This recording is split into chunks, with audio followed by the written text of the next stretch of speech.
Bonjour à tous, dans cette vidéo, nous allons voir comment écrire l'algorithme d'Euclide en Python.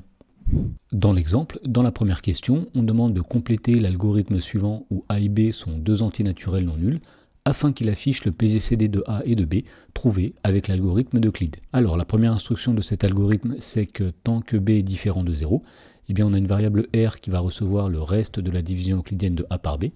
La variable A va recevoir une certaine valeur, la variable B va recevoir aussi une certaine valeur.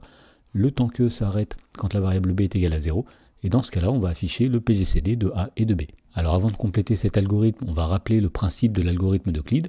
Si on veut calculer le PGCD de deux nombres A et B, eh bien on va commencer par effectuer la division euclidienne de A par B. Et donc l'algorithme d'Euclide dit que tant que le reste n'est pas égal à 0, eh bien on effectue à nouveau une division euclidienne, la division euclidienne du diviseur par le reste. Donc ici, ce sera la division euclidienne de B par R. Et donc on voit qu'à chaque étape de cet algorithme, le dividende A va être remplacé par le diviseur B, et le diviseur B va être remplacé par le reste R. Voilà, donc sachant cela, nous allons pouvoir compléter l'algorithme. Donc tant que B est différent de 0, R prend la valeur du reste de la division euclidienne de A par B, A va prendre la valeur de B, B va prendre la valeur de R, et donc comme on l'a dit, l'algorithme s'arrêtera lorsqu'on obtient un reste qui vaut 0. Autrement dit, l'algorithme s'arrêtera lorsque B est égal à 0. Et dans ce cas-là, l'algorithme d'Euclide dit que le PGCD de A et de B est égal au dernier reste non nul. Alors on voit que le dernier reste non nul sera situé dans la variable A, donc on va afficher la valeur de A.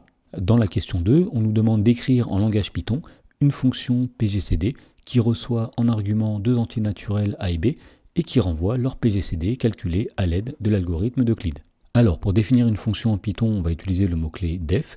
La fonction s'appelle PGCD et elle prend en argument deux nombres A et B. Ensuite, pour écrire cette fonction, on va tout simplement reprendre l'algorithme précédent.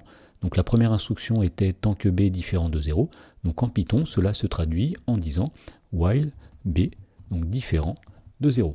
Alors tant que B est différent de 0, donc tout d'abord on va avoir une variable R qui va être égale au reste de la division euclidienne de A par B. Donc en Python, cela s'écrit A pourcentage B. Ensuite, on a dit que la variable A va prendre la valeur de la variable B et que la variable B, elle, va prendre la valeur de la variable R. Voilà, et une fois que tout ceci est terminé, on affichera la valeur de la variable A. Autrement dit, puisqu'on a une fonction, on va renvoyer la valeur de A. Voilà, donc à partir de là, nous pouvons exécuter le programme et nous allons le tester en calculant un PGCD. Donc par exemple, nous allons calculer le PGCD de 18 et de 24 et nous voyons que ce PGCD est égal à 6.